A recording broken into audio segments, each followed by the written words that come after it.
শুনলে অবাক হয়ে যাবেন, এরকম বলতো যে আমার সঙ্গে এই রাতকে এই বিষয়গুলো যে হচ্ছে এগুলো কাউকে জানাবে না। তো তখন প্রথম বুক সবাই বলতো কাউকে বলবে না। তখন বলতো কন্টিমালা নিশ্চয়দেবের কবচ আছে, এগুলো সবাই তো রুমের মধ্যে ওনার গিরিরাজ শিলা ছিল, গিরিরাজ শিলা, তাহলে বাসনের চিত্র ছিল, এগুলো সবাই শিলা, যেগুলো ওনার জন্য খেলনা জিনিস হতে পারে, কিন্তু আমাদের জন্য তো এগুলো খেলনা জিনিসের মতো না। কিন্তু এগুলো সবাই আমাদেরকে বলতো যে দাম থেকে তুমি কোনোদিন যাবে না, তো আমি যতদিন থাকবে, আমি যেগুলো করবো এগুলো কাউকে বিশ্লেষণ করবে না। তো আমরা উনি যেটা বলতো সেটা তো, কারণ উনি তো সেটা নিয়ে হ্যাট ছিল, যে কারণে আমরা বিষয়গুলো তুলে ধরতে পারতাম না। আর আমাদেরকে ভয় লাগাইতো নানা ধরনের, এগুলো যদি কাউকে বলো পুলিশে দিব, আর্মিকে দিব, তো আমরা ভয়ে তখন ছোট ছিলাম আরো, তখন আমাদেরকে যেটা বলতো সেটা করতাম। আমাদের সঙ্গে এগুলো যখন হচ্ছে, আমি দিন দিন যখন বড় হচ্ছি তখন আমি বিষয়গুলো আস্তে আস্তে বুঝতে পারতেছি। তখন আমি বিয়ে করলাম, তিরবুকে বিষয়গুলো জানাইলাম, 3 বছর এখানে না যেতে, তখন আমি যাইতাম না। আর তখন না যাওয়াতে উনি আমার সঙ্গে শত্রুতা শুরু করে দিয়েছে, যে আমি যে রুমে থাকি আমাকে ট্যাগ দেওয়ার জন্য 4-5 জনকে লাগাই দিছে। তো আমি আস্তে আস্তে যখন এগুলো করতেছে, তখন আমি আস্তে আস্তে বুঝতে পারতেছি যে প্রভু আমার সঙ্গে এগুলো কেন করতেছে। তখন তিরবুকে বললাম, তিরবু বলছে এগুলোতে কোনো কিছুতে নাক গলাবে না, যে যেদিকে যেটা করবে করো, তুমি ঠিক রাখলে হয়েছে। তখন আমি প্রভুর মাধ্যমে গিয়ে করলাম, প্রভু বলতো ধৈর্য ধরে ধরো কিছুদিন, এগুলো কর্মফল ভোগ করতে হবে। তখন আমি বিষয়টা আপনাদের জানানোর জন্য আমি ওইখান থেকে বের হয়ে গেলাম। দাম থেকে? হ্যাঁ। ওখান থেকে কি মহারাজের ওখানে গেছে? ওইখান থেকে হ্যাঁ মহারাজের ওইখানে গেছি দেখতে। মহারাজকে বলছে? প্রত্যেকটা মন্দিরে বলে দিচ্ছে আমাদের কোনো মন্দিরে না রাখতে। কে? চিন্ময় প্রভু ফোন করে করে বলে দিচ্ছে প্রত্যেকটা মন্দিরে, মানে তোমাদের কোনো মন্দিরে রাখতে পারবে না। তো তোমরা কোথায় গেছো লাস্ট? তো আমরা লাস্টে মহারাজের সান্নিধ্যে গেছি, মহারাজকে বলে নাই, এই জন্য মহারাজের সঙ্গে একটু শত্রুতা ভাবাপন্ন ছিল মনে হয়। কারণ দেখতাম মহারাজকে আগে প্রত্যেকটা প্রোগ্রামে ডাকতো, এখন কিন্তু একটা ওইটা অন্য ব্যাপার। কিন্তু তোমরা ওখান থেকে বেরিয়ে, দাম থেকে বেরিয়ে তোমাদের যখন হুমকি দিচ্ছে বলছে, তো তোমরা ওই মহারাজের কাছে রংপুরে চলে গেছো। তো রংপুরে গিয়ে মহারাজকে বলছো? মহারাজকে বিষয়গুলো বলতাম, সব একবার সরাসরি বলছো? বলছি সরাসরি। মহারাজ বলছে এরকম যে এখন একটু ধৈর্য ধরো, বিষয়টা পরে বিবেচনা করে বলবে। তো এখন ওখানে আশ্বস্ত না পাই আমার কাছে কে পাঠিয়েছে? ওইখানে আশ্বস্ত না পাই আমি তিরুবাবুকে বললাম যে এরকম বিষয়গুলো তো আমাদের থেকে আমি আমার ভাইকে, আমার সঙ্গে যখন এগুলো হচ্ছে আমি আমার ভাইকে গুরুকুল থেকে নিয়ে আসছি। আর যখন দেখতেছি এই বিষয়গুলো আর মহারাজ কোনো মাথা কামাচ্ছে না, তখন কিছু ভক্ত থেকে ফোন দিচ্ছে যে এরকম বিষয়গুলো তো আমাদেরকে এরকম বলতেছে সিংহবাবু, তো বিষয়টাই সঠিক কিনা। তখন আমরা বললাম বিষয়টা জটিল করে ফেলতেছে। তখন কিছু ভক্তদেরকে বললাম আমরা কার কাছে যাব।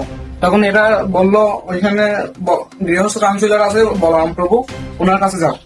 তো আমরা সিদ্ধান্ত নিলাম আপনার কাছে আসবো, এসে বিষয়টা বলবো।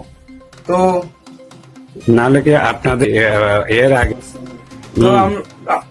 যখন আমরা বলরাম প্রভুর কাছে আসছি, এর আগে আমরা বিষয়টা যাতে গুরুতর যখন এগুলো হচ্ছে, তখন আমরা সিদ্ধান্ত নিলাম যে আমরা কোনো কাউন্সিলরকে না বলে আগে র্যাব বা রাজনৈতিক ব্যক্তিদেরকে জানাই। কারণ এগুলো এখন তোমরা যদি র্যাব বা রাজনৈতিক নেতৃত্বের কাছে যেতে চাইছিলে আর কি, বা আমাকে না বলে যদি যেতে, তাহলে ওখানে তো র্যাব তোমাদেরকে টেস্ট করাতো যেটা জিনিসটা সত্য কিনা। আমরা ডিএনএ টেস্ট করতাম।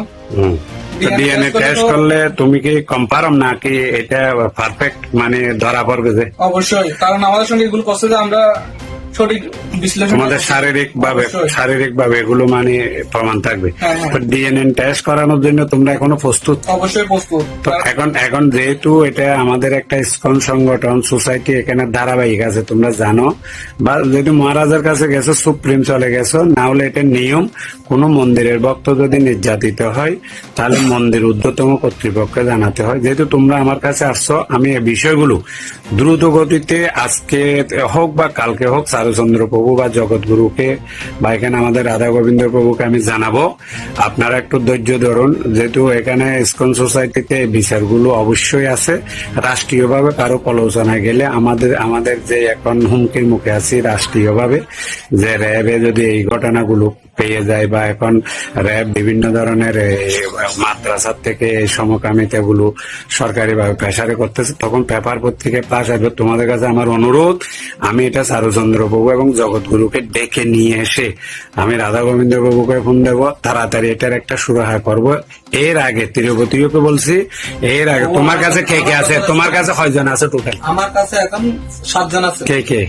উজ্জ্বল আছে, অনিক আছে, প্রীতম আছে, অর্পণ 3 আছে, অর্পণ 2 আছে। তো আমি যদি চারুচন্দ্র প্রভু বা জগৎগুরুকে যদি আমি ফোন দিয়ে নিয়ে আসি বা এটার জন্য যদি জগৎগুরু প্রভু চারুচন্দ্র প্রভু আসতে চাই, আপনারা বসতে পারবেন? অবশ্যই বসতে হবে। আপনি সারপ্রভু আর এখন- যেখানে যেখানে বলেন সেখানে সেখানে আমি সেগুলো বলতে প্রস্তুত আছি।